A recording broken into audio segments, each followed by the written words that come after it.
ವಿಶ್ವ ಪ್ರವಾಸೋದ್ಯಮ ದಿನಾಚರಣೆಯ ಪ್ರಯುಕ್ತ ಜಿಲ್ಲೆಯಲ್ಲಿ ಪ್ರವಾಸೋದ್ಯಮ ಕ್ಷೇತ್ರದಲ್ಲಿನ ಸಾಧಕ ಬಾಧಕ ಮತ್ತು ಆಗಿರಬೇಕಾಗಿರುವ ಅಭಿವೃದ್ಧಿ ಕಾರ್ಯಗಳ ಬಗ್ಗೆ ಪ್ರವಾಸೋದ್ಯಮಕ್ಕೆ ಸಂಬಂಧಪಟ್ಟ ಉದ್ಯಮಿಗಳೊಂದಿಗೆ ದಕ್ಷಿಣ ಕನ್ನಡ ಜಿಲ್ಲಾಧಿಕಾರಿ ಡಾಕ್ಟರ್ ರಾಜೇಂದ್ರ ಕೆವಿ ಅವರು ಮಂಗಳೂರಿನ ಓಷನ್ ಪರ್ಲ್ ಹೋಟೆಲ್ನ ಸಭಾಂಗಣದಲ್ಲಿ ಸಂವಾದ ನಡೆಸಿದರು. ಸಂವಾದ ಕಾರ್ಯಕ್ರಮದಲ್ಲಿ ದಕ್ಷಿಣ ಕನ್ನಡ ಜಿಲ್ಲಾಧಿಕಾರಿ ಡಾಕ್ಟರ್ ರಾಜೇಂದ್ರ ಕೆವಿ ಅವರು ಬೀಚ್ ಅಭಿವೃದ್ಧಿ, ಲಕ್ಷದ್ವೀಪ ಅಭಿವೃದ್ಧಿ, ಲಕ್ಷದ್ವೀಪಕ್ಕೆ ಕ್ರೂಸ್ನ ಅಗತ್ಯತೆ, ಹೋಮ್ ಸ್ಟೇ ಲೈಸೆನ್ಸ್ ಸರಳೀಕರಣ, ಪ್ರವಾಸಿ ತಾಣಕ್ಕೆ ಹೋಗುವ ರಸ್ತೆಯ ಅಭಿವೃದ್ಧಿ, ಸಮರ್ಪಕ ಪ್ರದೇಶದಲ್ಲಿ ಜೆಟ್ಟಿ ನಿರ್ಮಾಣ, ಪ್ರವಾಸಿಗರನ್ನ ಸೆಳೆಯಲು ಕಾರ್ಯಕ್ರಮ ಸಂಯೋಜನೆ, ಬೀಚ್ ಅವಧಿ ವಿಸ್ತರಣೆ, ಟೂರಿಸ್ಟ್ ಗೈಡ್, ಹಸಿರು ಪೊಲೀಸ್ ಹೀಗೆ ಹಲವು ವಿಚಾರಗಳ ಬಗ್ಗೆ ಪ್ರವಾಸೋದ್ಯಮಕ್ಕೆ ಸಂಬಂಧಪಟ್ಟ ಉದ್ಯಮಿಗಳೊಂದಿಗೆ ಸಂವಾದವನ್ನ ನಡೆಸಿದ್ರು. ಈಗ ಮೇಜರ್ ಆಗಿ 2 ಬೀಚ್ಗಳಲ್ಲಿ ತಣ್ಣೀರ್ಬಾವಿಲಿ ಆ ಸಮಸ್ಯೆ ಇಲ್ಲ, ಇತಿಹಾಸ ಸುರತ್ಕಲ್ಲೂ ಆ ಸಮಸ್ಯೆ ಇಲ್ಲ, ಮತ್ತೆ ಪಣಂಬೂರಲ್ಲೂ ನನಗನ್ಸೋ ಮಟ್ಟಿಗೆ ಮೇಜರ್ ಇಲ್ಲ ಅಲ್ವಾ. ಬಟ್ ಸಸೀತ್ಲು ಮತ್ತೆ ನಮ್ದು ಸೋಮೇಶ್ವರ ಇದ್ರೊಳಗಡೆ ಅದರಲ್ಲೂ ಮಟ್ಟಂಪಾಡಿ ಉಚ್ಚಲ ಆ ಕಡೆ ಬೀಚಲ್ಲಂತೂ ಸಿ ರೋಡ್ ಅಂತೂ ಮೇಜರ್ ಸಮಸ್ಯೆ ಇದೆ. ಅದಕ್ಕೇನೆ ನಾನು ನೀವು ಯಾವ ತರ ಇದ್ರೊಳಗಡೆ ಚಿಕ್ಕ ಚಿಕ್ಕ ಪ್ಲಾನ್ಸ್ ಗಳಲ್ಲಿ ಚಿಕ್ಕ ಚಿಕ್ಕ ಮನೆಗಳನ್ನ, ಚಿಕ್ಕ ಚಿಕ್ಕ ರೆಸಾರ್ಟ್ಸ್ ಗಳನ್ನ ಗೌರ್ಮೆಂಟ್ ಹಂತದಲ್ಲೇ ಪ್ರೊಟೆಕ್ಟ್ ಮಾಡೋದು, ಅದು ಕೋವಿಡ್ ಅನ್ನುವಂಥ ಸಿಚುವೇಶನ್ ಒಳಗಡೆ ಸ್ವಲ್ಪ ಡಿಫಿಕಲ್ಟ್ ಆಗ್ಬೋದು. Practically it's not possible. ನಾನೀಗ ನಾಳೆ ಪ್ಲಾನ್ ಮಾಡಿ 200 crores ಪ್ರಾಜೆಕ್ಟ್ ಮಾಡಿ ಕಳಿಸಿದ್ರೆ I don't think government will be on it's to to like immediately take up that work, because ಗೌರ್ಮೆಂಟ್ಗೆ ಅದರದ್ದೇ ಪ್ರಯಾರಿಟಿ ಇದೆ. ಓಕೆ, ನಮಗೆ ನಮ್ಮ ಲೋಕಲ್ ಏರಿಯಾದ ಇದ್ರೊಳಗಡೆ ಇಂಟ್ರೆಸ್ಟ್ ಇದ್ರು, ಲೋಕಲಿ ಅವರು ಗದಗ, ಯಾದಗಿರಿ, ಕೊಪ್ಪಳ ಆ ಥರ ಜಾಗನ ನೋಡಬೇಕು, ನಮ್ಮ ಜಾಗನೂ ಕೂಡ ನೋಡಬೇಕಾಗಿರುತ್ತೆ.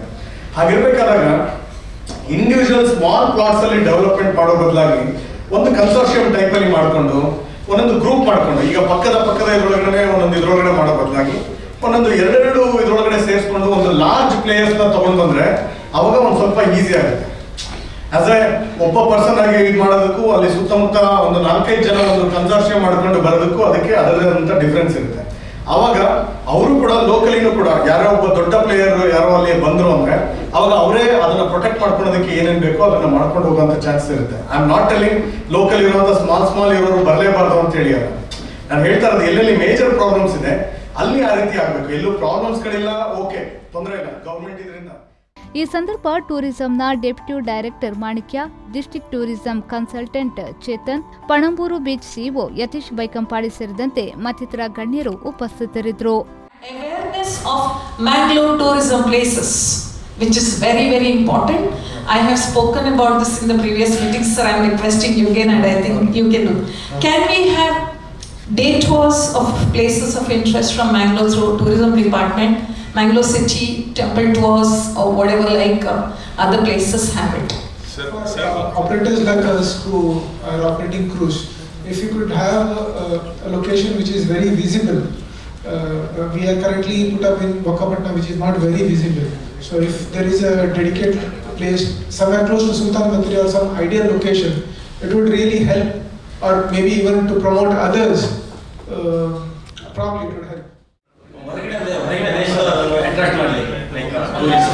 ಒಂದು ಪರ್ಟಿಕ್ಯುಲರ್ ಆಗಿ ಒಂದು ಈವೆಂಟ್ ಇಯರ್ಲಿ ಒನ್ಸ್ ಮಾಡಬೇಕು ಅಲ್ಲ, ಅದು ಇಂಟರ್ನ್ಯಾಷನಲ್ ಸರ್ಫಿಂಗ್ ಫೆಸ್ಟಿವಲ್ ಇರ್ತಲ್ಲ, ಅದೀಗ ಬೀಚ್ ಉಳಿಸ್ಕೊಳ್ಳೋಕೆ ಹೋರಾಟ ಮಾಡೋದಾದ್ರೆ